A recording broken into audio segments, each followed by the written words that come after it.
अधिकांश ग्राहक जब अपने घर के लिए प्लाईवुड खरीदते हैं तो दीमक और बोर्ड से होने वाले नुकसान से बिल्कुल अनजान होते हैं।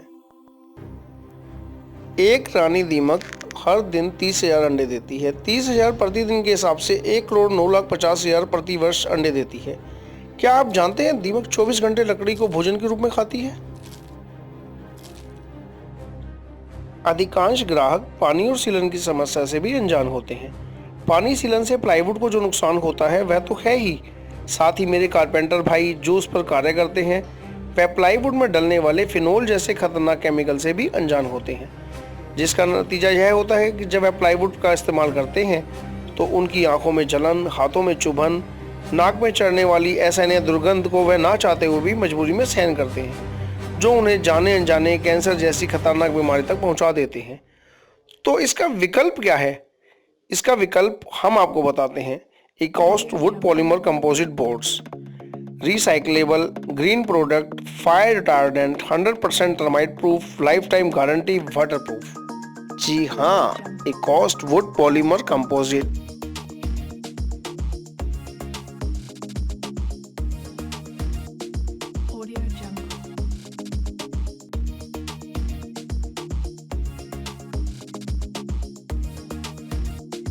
Audio Jungle. Audio Jungle. Audio Jungle.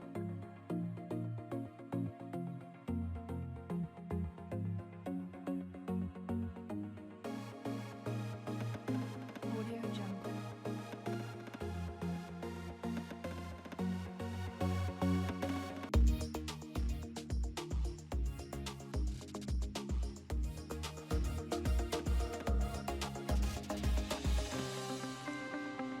आप इसे आरी से बड़े आराम से काट सकते हैं। अगर आपके पास पैनल सॉ है तो उस पे तो यह और भी आसानी से कटता है। पैनल सॉ के द्वारा आप इसे 45 डिग्री 45 डिग्री पर भी आराम से काट सकते हैं। हैंड कटर से आप इसको आराम से काट सकते हैं।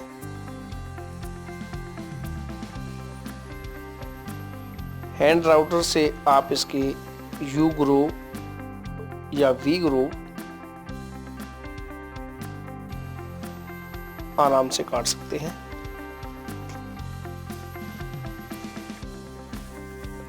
वी ग्रूव के लिए आप इसको एक बार ठीक से साफ कर लें तो यह और भी बेहतर बनेगा।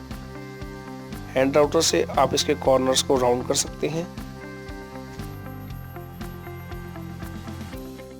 कितनी बढ़िया फिनिश आती है।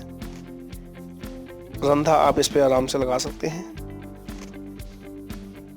इसको आप ऑर्बिट सैंडर से सैंडिंग कर सकते हैं।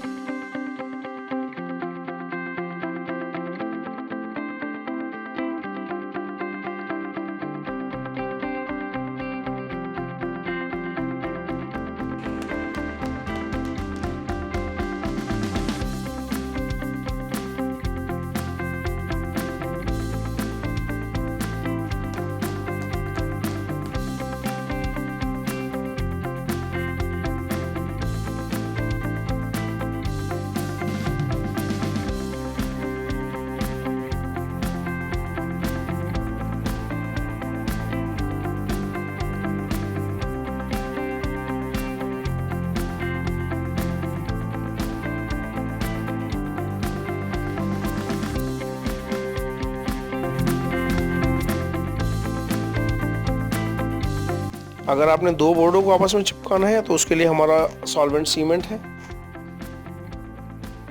नो मोर नेल, जिसके द्वारा आप इसे किसी भी सबस्ट्रेट से चिपका सकते हैं, जैसे ग्लास, फाइबर शीट,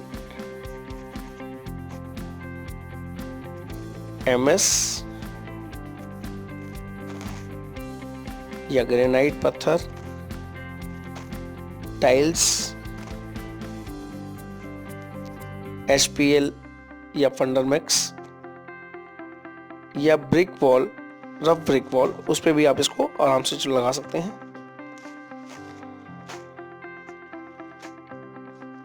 नो मोर नेल से ही आप इसके होल्स को भी आराम से भर सकते हैं।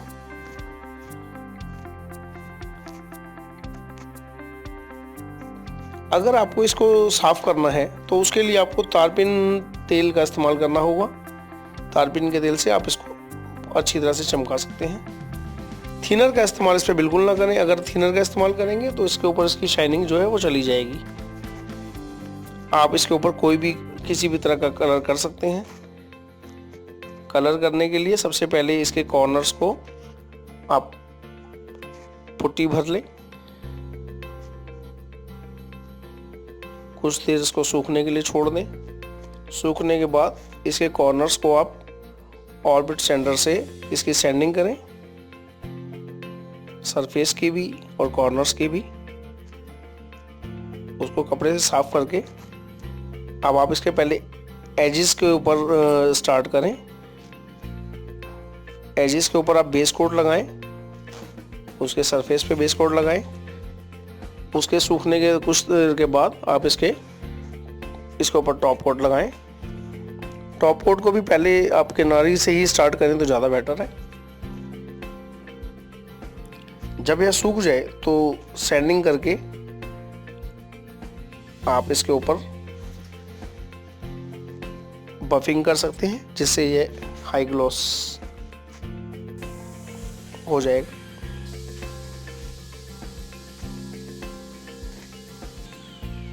अब आप देखिए बफिंग के बाद ये हाई ग्लॉस तैयार हो गया है। इस तरह से हम इसके ऊपर किसी भी तरह कोई भी कलर कर सकते हैं। आप इसके ऊपर फ्लैट वेट यूवी प्रिंटिंग से डायरेक्ट प्रिंटिंग भी कर सकते हैं। इसकी मोल्डिंग्स बना सकते हैं। नेलिंग स्क्रूइंग आप इसके ऊपर कुछ भी आराम से कर सकते हैं। नेलिंग में अगर आप नेलिंग से अगर स्क्रूइंग ज़्यादा बेटर है, अगर स्क्रू आप यूज़ करते हैं तो वो ज़्यादा बेटर है। फुल चूड़ी का स्क्रू इसमें आप यूज़ करें। अब हम आपको दिखाते हैं कि इसमें कार केस आप कैसे तैयार कर सकते हैं। उसके लिए आप पहले साइजेस जो भी आप चाहते हैं वो आप काट लीजिए। अगर आपने उसमें बैक ग्रूव देना है तो बैक ग्रूव बना लें पहले। ये बैक ग्रूव हमने इसका काट दिया। इसके बाद अगर आपके पास थ्रू फिट है तो उससे आप इसकी एज बेंडिंग कर सकते हैं।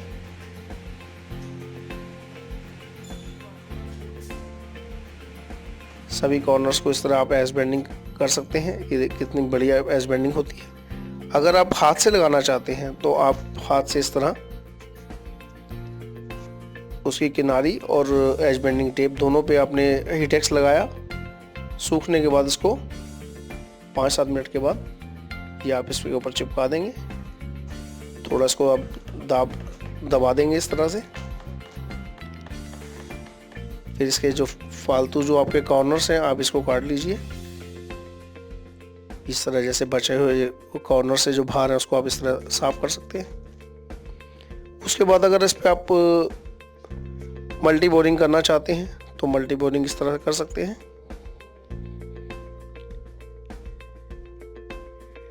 अगर आपने शेल्फ डाल रहे हैं, शेल्फ में आप नीचे इसमें एक MS की रॉड डाल देते हैं तो उसको लगाने के लिए ये इस तरह ये आप इसमें मिनीफिक्स और डॉवल्स फिट कर सकते हैं। ये मिनीफिक्स और ये वुडन डॉवल्स इस तरह से आप इसको एक पैनल से दूसरे पैनल को इस तरह इसके ऊपर खड़ा करके और इसको कस दीजिए। इसी तरह फिर दूसरी साइड्स। ये शेल्फ में अगर आप इसमें SS की अगर रॉड डालना चाहते हैं तो 8 mm का एक ग्रूव काट करके 8 mm की SS की रॉड इसमें आप डाल दीजिए। ये रॉड थोड़ी थोड़ी बाहर रहेगी, आधी इंची दोनों साइडों से, जो साइड की वॉल में लगेंगी। इस तरह फिर आप इसमें सॉल्वेंट डाल के इसको इस तरह से नेलिंग स्क्रूइंग जो भी आप चाहें वो आप कर सकते हैं। स्क्रू आप इस पर फुल चूड़ी का ही लगाएं और स्क्रू को आप वहीं तक कसें जहाँ तक ये इजीली कस आ जाए। इसके ऊपर ज़्यादा प्रेशर ना लगाएं वरना स्क्रू अपनी जगह छोड़ सकता है। ये इस तरह इसकी बैक ग्रूव जो हमने काटा था उसमें सॉल्वेंट डाल के अब हम इसको बैक को कवर कर देंगे।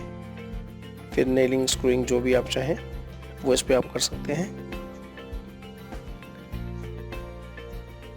अब आप देखिए हमारा कार केस तैयार हो गया है। इकोस्ट वुड पॉलीमर कंपोजिट बोर्ड से आप स्टॉल बना सकते हैं। आप इसके अंदर फिर कुछ भी बना सकते हैं, जैसे सीएनसी ग्रिल,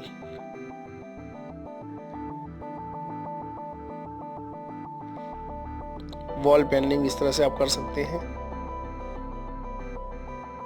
मोल्डिंग बना सकते हैं।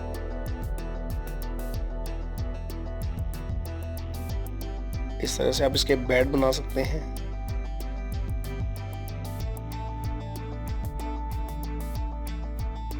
बाथरूम वैनिटीज बना सकते हैं, वार्डरोब बना सकते हैं।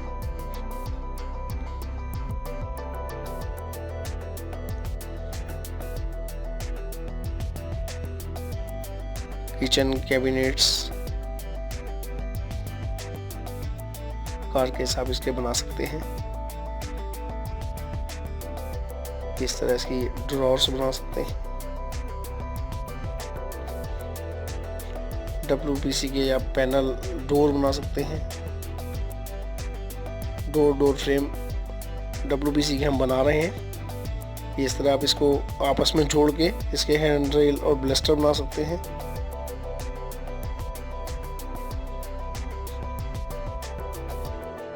या आप इसकी शाफ्ट की जालियां बना सकते हैं। इस तरह से आप जो चाहें इससे आप बना सकते हैं। 10 WPC बोर्ड से हम एक पेड़ को बचाते हैं। आपके द्वारा खरीदा गया हर बोर्ड पर्यावरण को बचाने में आपका सहयोग करता है। यह है हरित क्रांति के लिए एक हरा समाधान।